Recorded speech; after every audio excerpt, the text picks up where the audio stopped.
तो जब तू बह जाएगा तो हम कहां बचेंगे, हम भी तो बहेंगे तुम्हारे ही साथ। संत ने कहा कि आप लोग बाहर भाग रहे हो, मैं अंदर भाग रहा था। भाग दोनों रहे थे, दोनों ही भाग रहे थे, संत भी भाग रहे थे, लोग भी भाग रहे थे। लेकिन फर्क इतना था कि संत ध्यान लगा करके अंदर भाग रहे थे, आत्मचिंतन कर रहे थे कि अब हमें क्या करना चाहिए। बाकी लोग आवाज लगा रहे थे, अरे भैया बचा लो, अरे दादा बचा लो, अरे चाचा बचा लो, अरे काका बचा लो। दुनिया वालों को पुकार रहे थे।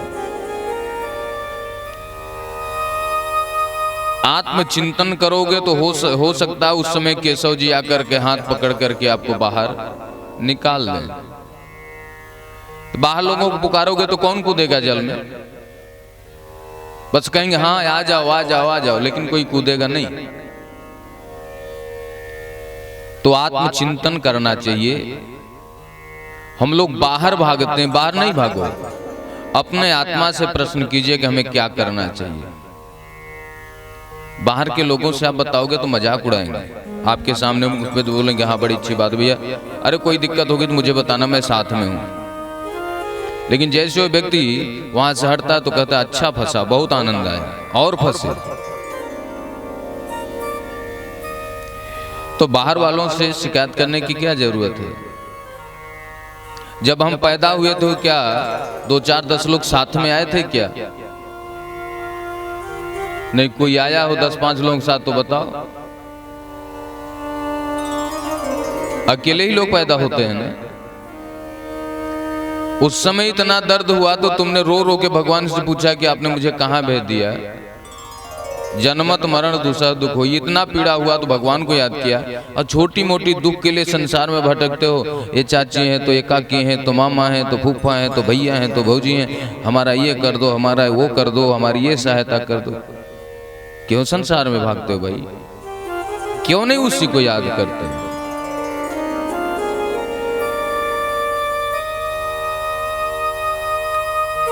आत्मचिंतन होना चाहिए। ये आत्मा परमात्मा का अंश है। जो आत्मचिंतन करता है उसको कहीं वेद पढ़ने की जरूरत नहीं होती, स्वयं में वह ज्ञानी हो जाता है। जो आत्मचिंतन नहीं करता वो 1000 वेद पढ़ ले, 1000 पुराण पढ़ ले, इसके बाद भी जीरो के बराबर रहता है। कहीं कहीं बुद्धिमान लोग मिल जाते हैं, पढ़े लिखे लोग, और प्रश्न करते हैं कि भगवान है ही नहीं, निराकार ब्रह्म है।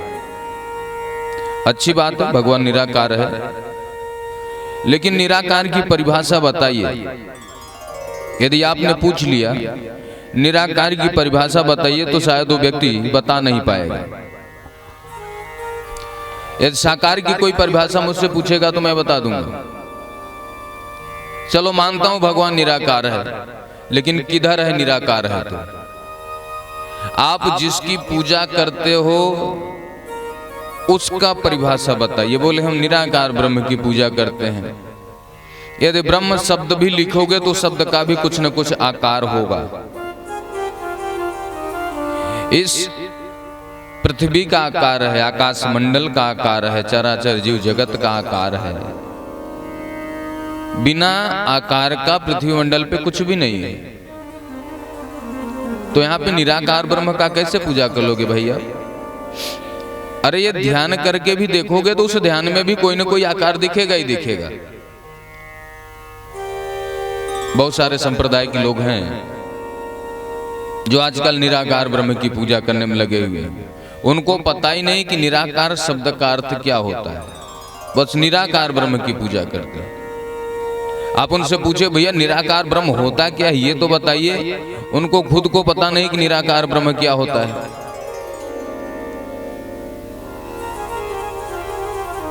तो ऐसे लोगों से दूर रहना चाहिए। श्री राधे। आत्मचिंतन करना चाहिए। अपने आप से पूछिए वो ब्रह्म आपके अंदर ही है, कहीं बाहर नहीं है। इसलिए आप उस ब्रह्म को याद कीजिए जिसने आपको भेजा है। उस परमात्मा को याद कीजिए जिसने आपको भेजा है। दुनियादारी को याद करते हैं हम लोग। अपने नात, रिश्तेदार, भाई बंधु आदि का चिंतन करते हैं। भगवान को आप किसी भी प्रकार अपना बना सकते हो। कोई जरूरी नहीं कि फूल माला चढ़ाओगे तभी भगवान आपके बनेंगे। भगवान को हम डांट करके भी अपना बना सकते हैं, भगवान को गाली दे करके भी बना सकते हैं, भगवान से लड़ाई करके अपना बना सकते हैं। किसी भी भांति आप भगवान का चिंतन करो, भगवान आपका है। अच्छा, एक बात ध्यान से सुनना आप लोग। बालक जब छोटा होता है तो अपनी माता को मारता है कि नहीं? मारता है ना। पिताजी के बाल पकड़ के नोचता है कि नहीं? माँ के कान पकड़ करके नोचता है कि नहीं? करता है ना। लेकिन क्या माँ नाराज होती है उससे, या पिता नाराज होता है? कहता बड़ा शैतान हो गया, देखो मेरा ही बाल नोच रहा है। एक धीरे से प्यार की थपकी देते हैं, क्या उधम करेगा। उसकी शैतानी भी दुलार में परिवर्तित हो जाती है। जब परमात्मा हमारे माता पिता हैं तो क्या हमें वो तलवार से काट देंगे? वो हमारे माता पिता हैं ना, तो उनसे अपना रिश्ता तो जोड़ो, अपना अटैचमेंट तो रखो उनसे। हमारा कोई उनसे रिश्ता ही नहीं है। कहते हैं भगवान को मैं जानता हूँ, भगवान को मानता हूँ। कैसे काम चलेगा? इतना झूठ बोलोगे तो काम नहीं चलेगा ना। यदि भगवान गोविंद को आप मानते हो तो किस रूप में मानते हो डिपेंड करता है। आप भाई मानते हो, पिता मानते हो, पुत्र मानते हो, गुरु मानते हो, चेला मानते हो, मालिक मानते हो, नौकर मानते हो, क्या मानते हो? एक चीज निर्धारित कीजिए कि आप भगवान को क्या मानते हैं।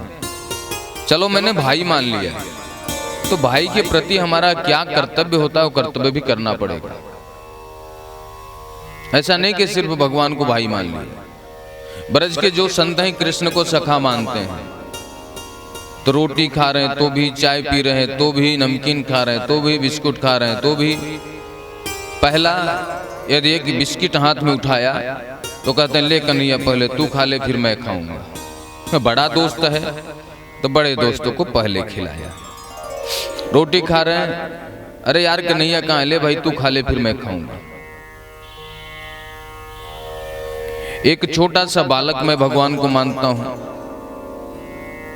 तो केवल बालक मान लेना बड़ी बात नहीं है। बालक के प्रति किस तरह से सेवा भाव होता है, स्नान कराना है उसको, उसका श्रृंगार करना है, अच्छे कपड़े पहनाना है, सुबह टाइम से उठाना है, शाम को सुलाना है। जितनी आप बालक की सेवा करते हैं उतनी भगवान की सेवा आप करें।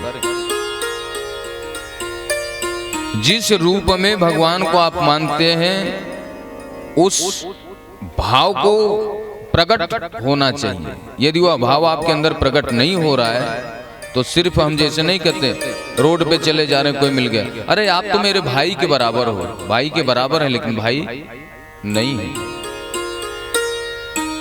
तो बराबर मत रखिए। यदि भाई मानिए तो भाई का व्यवहार भी। भगवान गोविंद के विवाहों का वर्णन सुखदेव जी महाराज करते हैं। कल रुक्मिणी मैया से गोविंद का विवाह हुआ। जो रुक्मी है बड़ा भाई वह शिशुपाल के साथ विदा करना चाहता है। रुक्मिणी मैया ने पत्र लिखा है,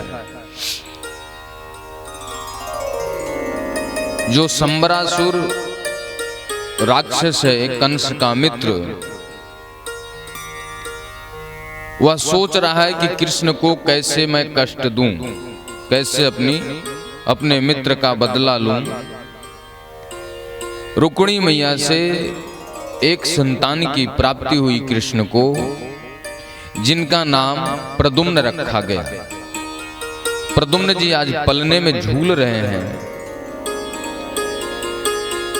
संबरासुर ने विचार किया कि अच्छा अवसर है, उस पलने को लेकर के आकाश मंडल में चला गया और वहां कृष्ण के पुत्र प्रद्युम्न को मारने के लिए हाथ में तलवार निकाला।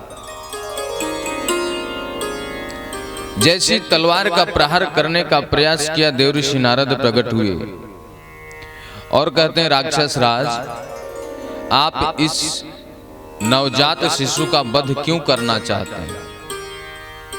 इससे आपको महापाप लगेगा। बोले, मेरे मित्र के शत्रु का बेटा है, इसलिए मैं इसको मारना चाहता हूं। तो बोले, आप इसको अपने हाथ से वध न कीजिए, अरे नीचे फेंक दीजिए, आप मर भी जाएगा, आपके हाथ वध करने का कलंक नहीं लगेगा।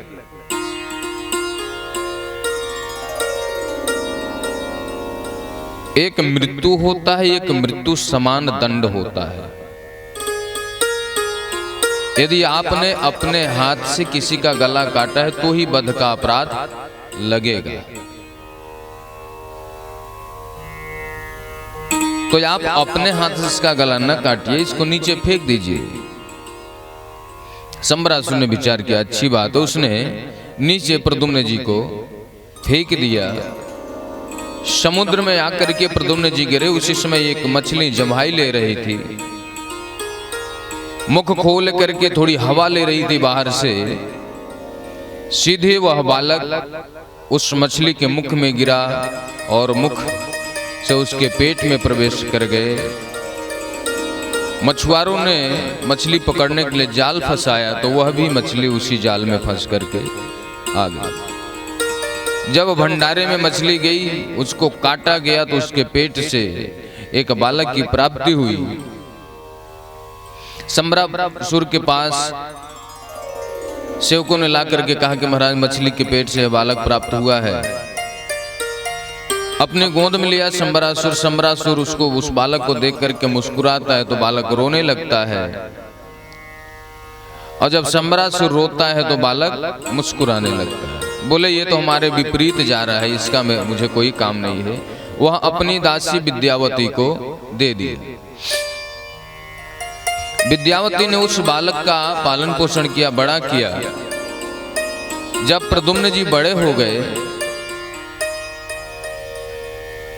जाको राखे साइया